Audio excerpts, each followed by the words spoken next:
How to order Gojek. Hello everyone. In this video, I will show you how to order Gojek. To begin, open your Gojek application on your device. Look for the Go Ride option on the home page. Alternatively, you can swipe up the services menu to find Go Ride. Once you've selected Go Ride, it's time to set your destination and pickup location.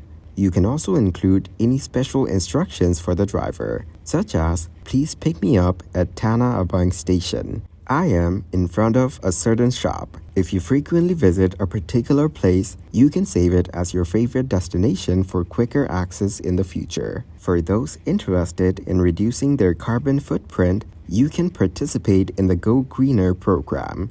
Simply click on the carbon offset icon next to the payment method to learn more about this initiative. Next, select your preferred payment method.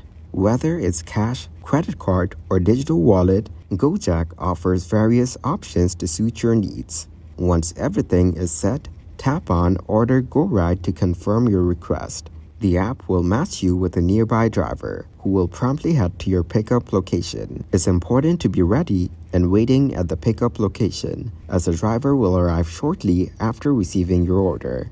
Being prepared ensures a smooth and efficient ride experience. Thank you guys for watching this video. Hope you got some value. Make sure to like the video and subscribe to the channel to get notified of new videos. See you in the next one.